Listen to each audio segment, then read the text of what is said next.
Hello, everyone. It's my great pleasure to have here today Professor Christopher Moreman.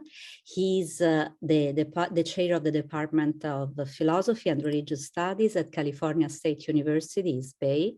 He got his PhD in Religious Studies at the University of Wales and his master in Mysticism and Religious Experience at the University of Kent. He has a wide number of books he worked on. Some of them is titled Beyond the Threshold, Afterlife Beliefs and Experience in World Religions, Death, Society and Human Experience, Dharma of the Dead, Zombies, Mortality and the Buddhist Meditation on Death, The Routledge Companion to Death and Dying, Death, Dying and Mysticism, the Spiritualist Movement, Speaking with the Dead in America and Around the World, 3 volumes. He was the editor. So it's really my pleasure to have you here today, Chris. And yeah, I don't know, we can start from knowing, how did you end up working on this specific field of philosophy? And how does this balance with the idea of happiness, if it does in any way? Yeah. So you just want to know the story of why I studied religion? Yeah, and dying. I mean, it's a peculiar field, of course. Yeah. I was not really like geared towards a specific path when I was starting college and university. And so I was studying just a few different things I thought were interesting, but I also thought I would be an engineer. Oh, really? People said I should be, that's what my parents said, I should be an engineer because if you have a degree in engineering, you can do anything you want, they said. So I was going to be an engineer, but I hated studying physics and chemistry and stuff. And math. I just hated those things. I could do it. I was good at it, but I hated you were good with numbers. So eventually I just was realizing I'm not going to be able to complete this. Like, I can't imagine a life where I'm going to be doing physics for my whole life. So one day started. I was doing it. I was studying. Oh, wow. I was studying science. And then one day I was sitting in physics class and I still remember the professor drawing an eye because he was going to talk about optics and he was drawing an eye. And I just said, I was like, I can't do this for my whole life. And I left the class and I went straight to the registrar and I dropped all my science courses and I made an appointment with an academic advisor. And the advisor, basically, he sat down with me and like, I don't know what I'm going to do with my life. I'm like 17 and I don't know what I'm going to do. So it happens. He said, he had a bachelor's degree in geography. And he said, how often do you think geography has much to do with academic advising? He said, really, the degree doesn't necessarily tell you, train you for a specific job. So he said, you should study what you like and then figure the job out as you go. So that's what I've done. So I ended up studying, I changed my major like 3 times as an undergrad. I was a psychology major, an anthropology major, and then I was a classics major because I liked mythology. And then because I liked mythology, and I thought, well, I could go and study some, classics more.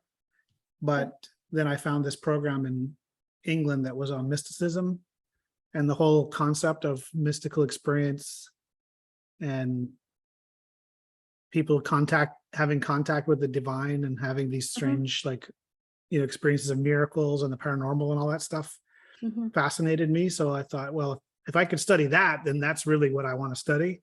So I moved into studying mysticism and religious experience.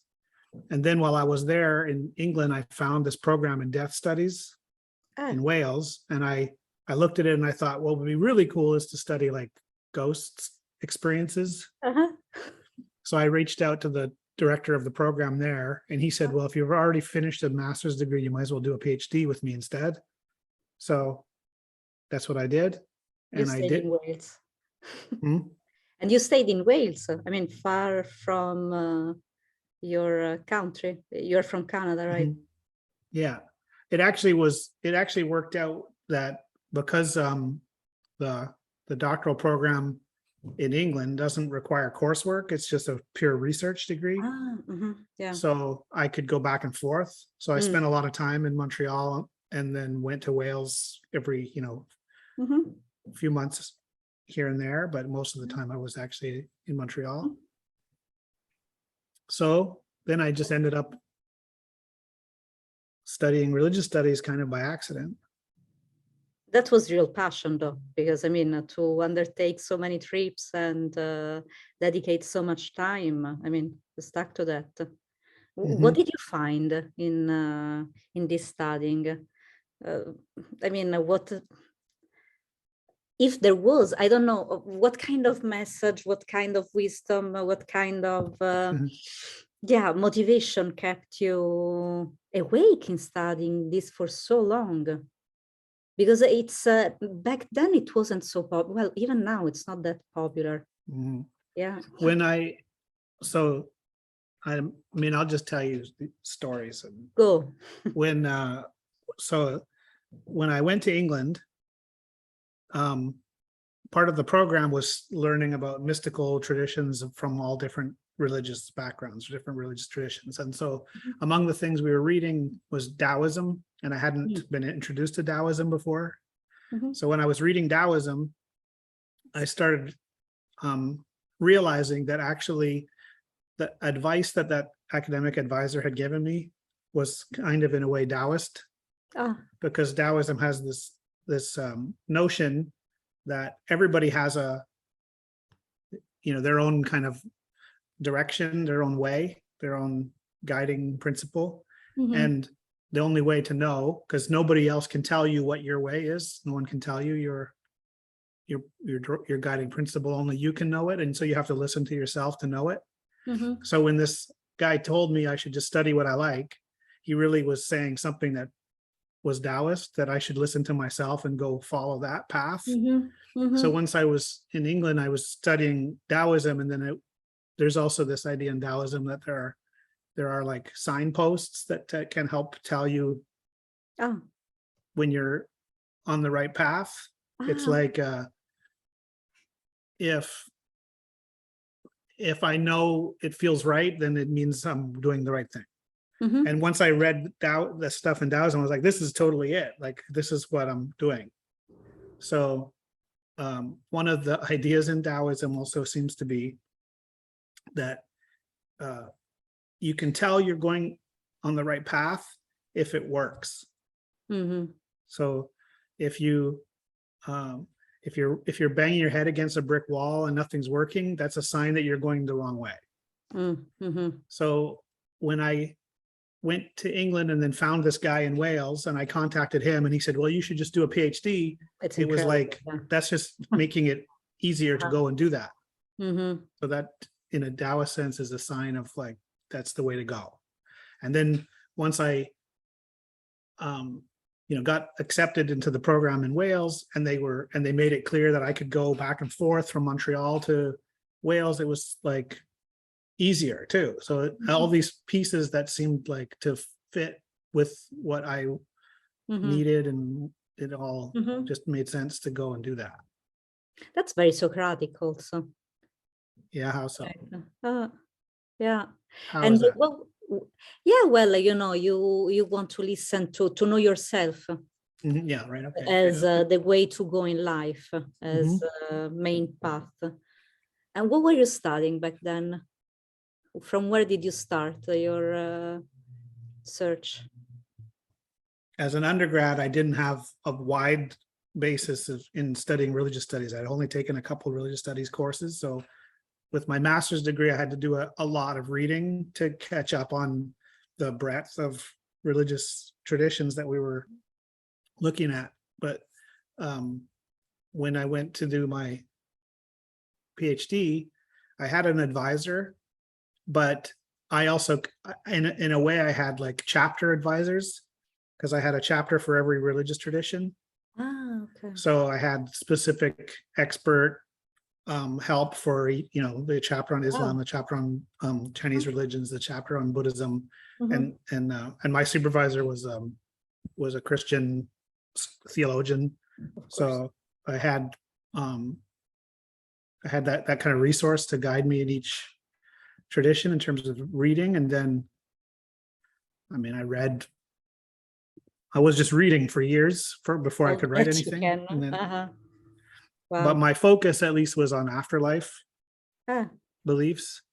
So the book that you mentioned, the Beyond the Threshold, that's my PhD thesis, okay. but like revised. So when I was doing all the reading, I knew there was no book that presented afterlife stuff the way that I wanted to research it.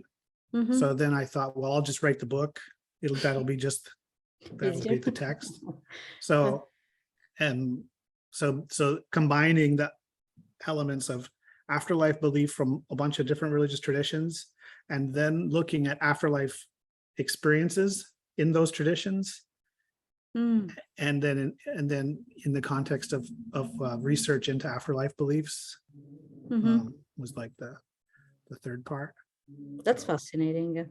What's your stand today in respect to religion and afterlife? I mean, I guess that you read many things that are absolutely up in the air and absurdities, other things that are worthwhile to entertain. How do you make your judgment, and what's your stand today in relation to this stuff? Yeah, afterlife, religion. I like things about pretty much all of the religions. There's some stuff in all of them that I find interesting.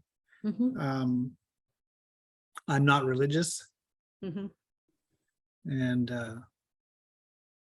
but you are not atheist either, right? I'm an atheist. Ah, so you are an atheist. Okay. Yeah, I was brought up Catholic, but then as I was studying and learning about religious studies and stuff, I learned about apostasy. So I formally committed apostasy. I wrote a letter to the bishop and everything. Ah, you did? And what did you say? I wrote to publicly denounce my baptism. But I felt like it was unfair to have confirmation at the age of 13 when I was too young to know, what I was confirming. So then the bishop wrote back to me and asked me if I understood the ramifications of my decision. Which were? That I would go to hell, presumably. Okay, yeah. And so I wrote back to him again, all right. saying I understand what you believe the ramifications to be, and I don't believe them. That's why I'm making this decision. And then he wrote back again and said I could come back anytime I wanted. Okay, so, that's nice. You have a door open just in case. Yeah. Okay. And then I don't know. When I went to England, to study mysticism and religious experience, my mom said to me, she said, I forbid you from becoming a priest. And I was like, this is the furthest thing away from where I'm headed on this. Okay. But people often make that confusion between studying religion and studying, I guess, ministry. Yeah. And sometimes it's the opposite. I don't know. I don't want to maybe go there, but it's not that if you are a minister, you espouse religion at the same depth as a scholar of religion. I mean, yeah. Anyway, it's because my area is in comparative religion, and it's kind of tricky because you have to study a whole bunch of different traditions rather than focusing in depth on one. But so we could say that my in-depth knowledge is on afterlife beliefs, but across these different traditions. So I know a little bit about all these different traditions, but not so much in depth as somebody who, was a minister in one tradition. They would know the Bible, if they were Christian, they would know the Bible better than I did, kind of, would hope. Right. What's the most extravagant afterlife view you came to know through your studying? But I guess that the Catholic is already interesting. You But mean like yeah, extravagant in terms of? yeah. I mean, I don't know. We all make sense of the world in different ways. What's the way that turned on your fantasy, your curiosity, your interest? Is there one in particular? Well, I mean, my favorite Uh, ones are, I like elements of Buddhism. mhm, I'm not a Buddhist, but I like elements of Buddhism in the sense that the, the Buddha's teachings, in some ways present themselves as in a philosophical way, right? That there's an argument, that's presented, and it doesn't require a leap of faith. mhm, And this relies on like the um the fact that change is the only thing that really is permanent. mhm, The fact that everything is changing means nothing is permanent.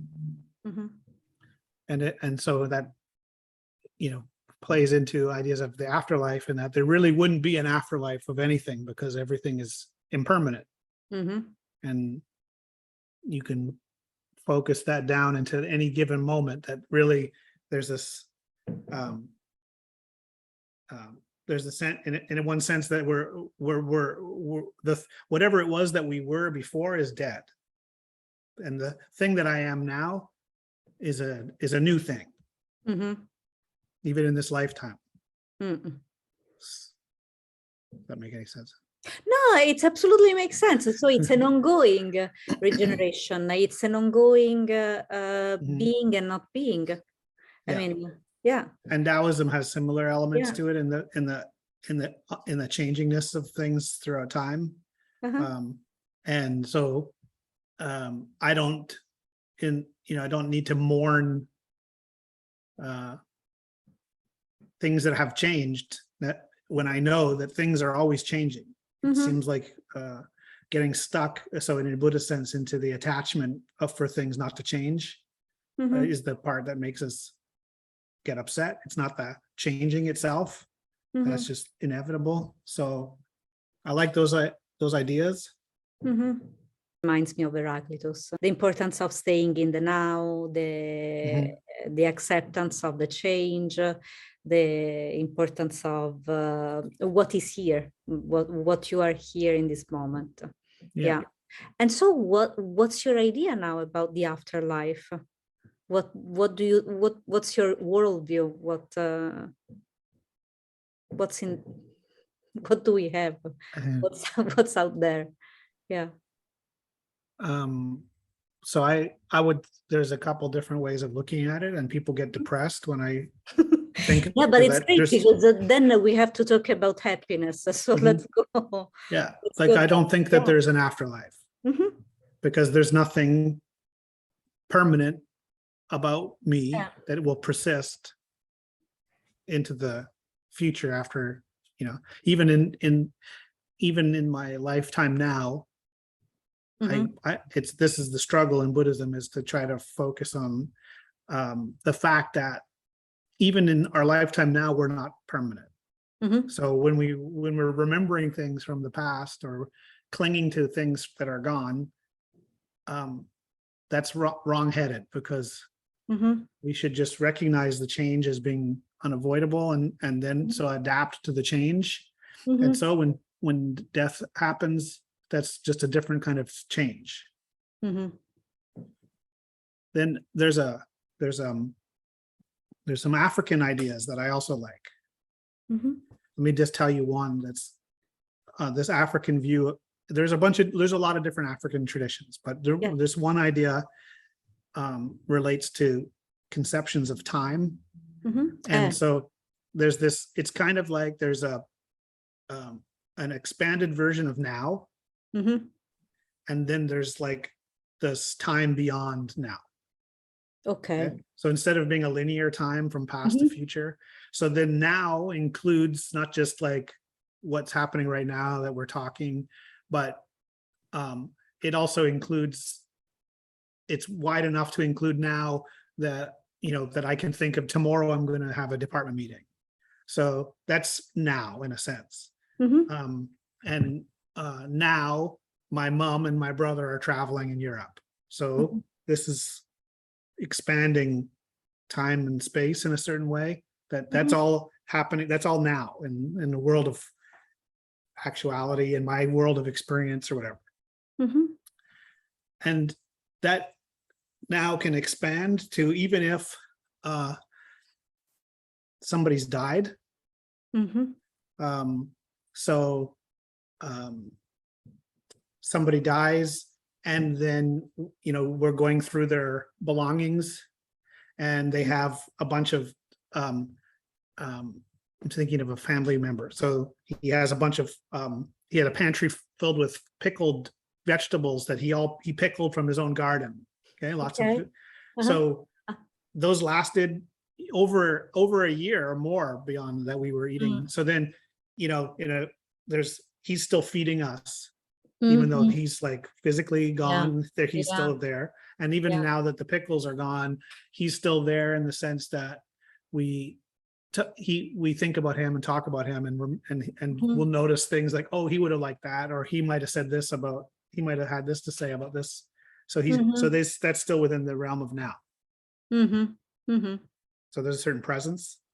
So if you're thinking of afterlife, there's this idea that, and that kind of expanded now includes a closeness that people have when they're not with each other. So friends that are far away, but they're still there, even if they're only there in your memory or your thoughts. So I think that to me is the nice version of afterlife stuff, but doesn't speak to an actual persistence of a thing. Absolutely.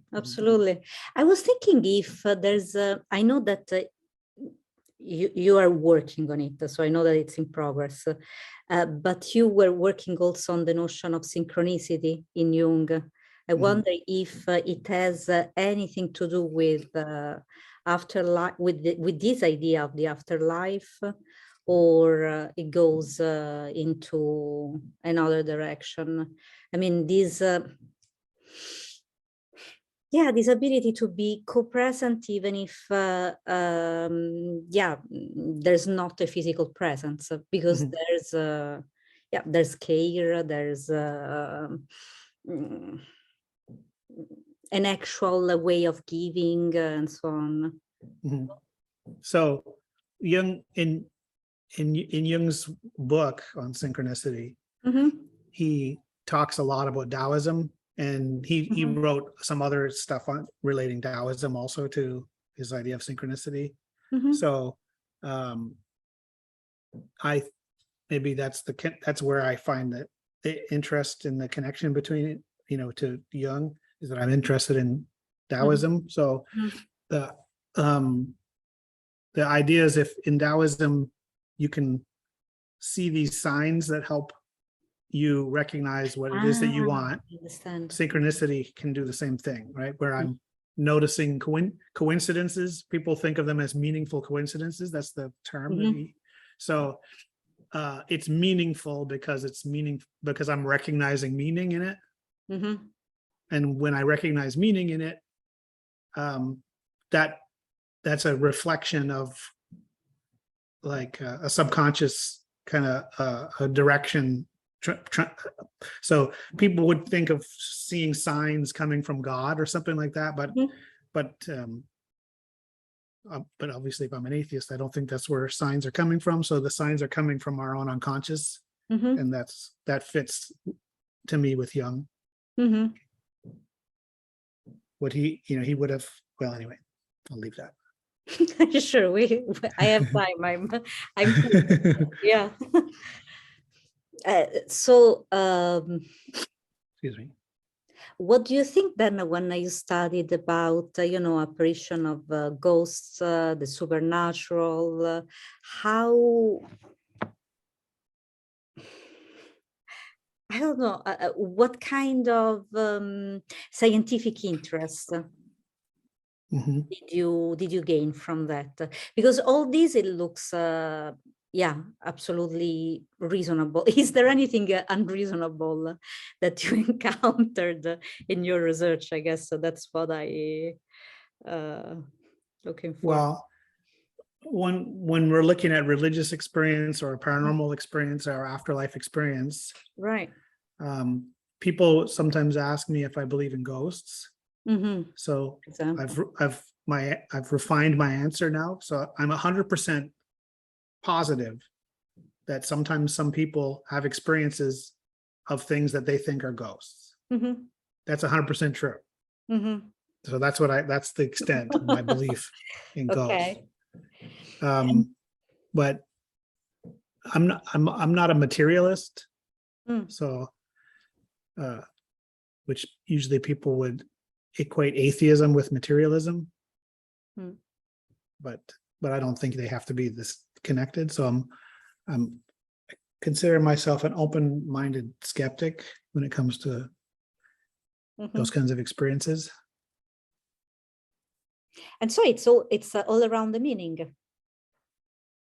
I mean, you believe, you are 100% sure that they think they saw a ghost. We are still right. We are still in the realm of meaning assigned to certain experiences.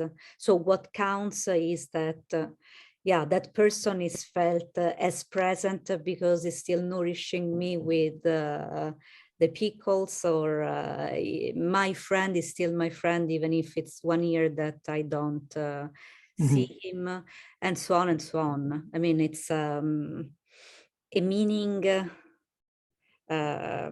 activity in the end that keeps us connected. I'm thinking about phenomenology now, how much phenomenology is part of the way in which you look at life, because most of phenomenology is about meaning making. Yeah. So, like meaning, to me, it seems obvious that meaning is real. And we don't make it up. Right? We find it. Anything like we were making up would be an effort to fool ourselves into making it meaningful. We'd have to, you can construct meaning in some ways. If you construct rituals and people all agree that that's going to be the meaning, but when you find meaning spontaneously, you're not making it up. You're seeing it there. Yeah. Right? So like even the author of some work of art is not necessarily, they might have a meaning that they're trying to imbue into the art, but that might not be the one that people find in it. Yeah, it's the phenomenon. It's the meaning as it appears to you and speaks to you somehow. The other thing doesn't say anything to you, but that thing is telling you something, and it's a compass that guides you through life. But it's not the thing that's telling you, because there's nothing there to tell you. So it's you telling you, but you're not making it up. It's actually there inside. It's the lived experience that you create, that you engage with that thing as it appears to you. That's interesting. And in all this, but this is my phenomenological curiosity, and I set it aside. In all this, what about happiness? I mean, all this studying seems to lead you in a terrain that doesn't, I don't know, that has to do with happiness, but in a complicated way. I mean, what do you think about happiness? Does your studying somehow give you more keys, or lead you away from an idea of happiness? What do you think about happiness in general, from your point of view?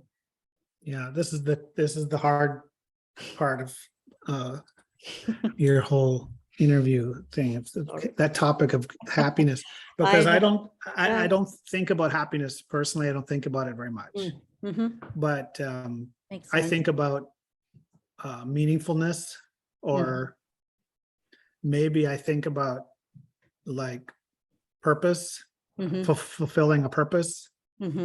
So maybe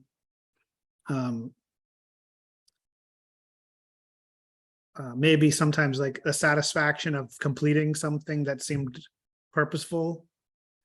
Maybe that's happiness. I don't know if people often think happiness is like could be somehow a prolonged permanent state of like of enjoyment of life or something, which I don't know. It's if someone was to ask me if I'm happy in my life, I would say yes. But that doesn't mean I'm sitting around with a joyful smile on my face all the time. Right? I feel like my life is a good one and I'm doing what I'm meant to do. I'm following the path that I'm supposed to follow, so that all seems good. So then I'm happy about that. Happiness follows. Yeah, there's a book called The Happiness Trap. I don't know if you're familiar with this book. It's like a psychology book, right? And tied to the idea, I think, that people think that happiness should be like a constant state, but probably it's just a hard word to define, maybe like love or something. It has a range of meaning. So I could think of, there's certain things that I might do that would make me happy.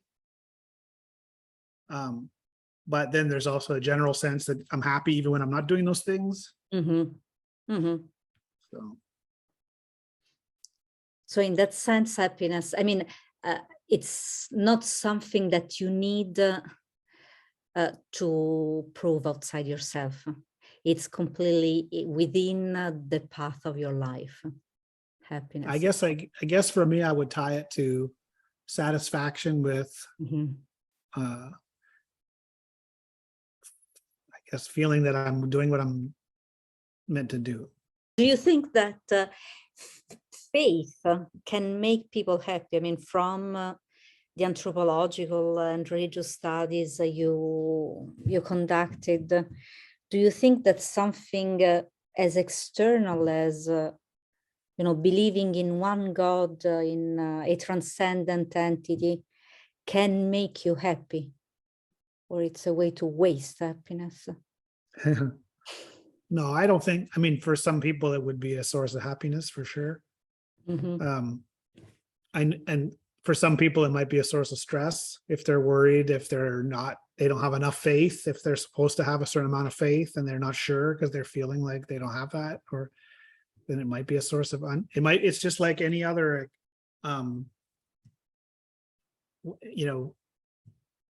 it could become like any other goal to have that, but there might be people who equate their own satisfaction and happiness with whatever faith means. Like my faith, the rational position is to be agnostic, right? Because there's no good proof that there's no God. There's maybe a lack of proof is not a proof for something, but so then by being an atheist, I have to have a certain amount of faith in that position. But that faith doesn't make me happy. It doesn't make me unhappy. It's just a factor of my being. But but when some other people say that their faith makes them happy, I just believe them, take them at their word. It seems like it does. Yeah, Yeah, in another interview, we were wondering how much happiness feels like a burden that you have to sustain, and probably I'm still mulling over this this idea for people maybe who are raised in a specific religion, in a specific faith, and they don't feel it that much, and yeah, they have to find in that some meaning, some purpose. Yeah. Yeah, there's a documentary called Jesus Camp a while back, and it's about like a evangelical Christian Bible camp kind of thing. And the one part that stuck with me is this kid, he's probably 8 years old, and he's just in tears because he just doesn't know if he has enough faith, because he doesn't really know what it means, and if you're allowed to have questions, I guess. And so then it's scaring him because they have this whole idea that that you have to have faith in order to be with Jesus, go to heaven and all that stuff. So then it can be scary. Yeah. But I think it's about definition. Other people might feel comfortable in their faith, and that comfort lets them feel happy. So that can help. And do you think that pain, I mean, that if it's possible to find happiness in pain, there are certain religious traditions that, oblige you to a progressive level of sacrifice. And in this sacrifice, you get closer to the meaning, the sense, the transcendence. Or in general, I mean, even without faith, there are people who pursue pain. People who go to the gym, for example. Yeah, I guess I think it's like, I think of it in terms of like endorphins and that kind of stuff that some people. So like, I don't get those kinds of feelings from exercise, but some people are like, might be like, oh, I feel down, so I'm going to go running. And I'd be like, that's the last thing I'm going to do if I feel like that, right? But somehow they come back and they are like feeling better, feeling good because the exercise did something for them. Right. And I think it's the similar kind of thing can happen with those kinds of, people who do ascetic practices in religion. There's a certain, I think, I mean, this is getting into the line of religious experience and stuff, but that you can provoke religious experiences by ascetic practice. And some of it, I think, is probably the result of chemicals in your brain and stuff. If you feel enough pain, then your body might take over to try to overcome, like help you overcome the pain. And that might feel like being happy. Yeah. So you think it's possible? It's again what one finds in that experience that counts. Can be any kind. But I don't know. Like, this is the vagueness of the term of happiness, right? That if I'm feeling endorphins and like adrenaline and stuff, and so it's making me feel like pumped up. That's a different feeling than a contentment with the state of things in my house. But both of those people would call being happy. Absolutely. Yeah. Makes sense.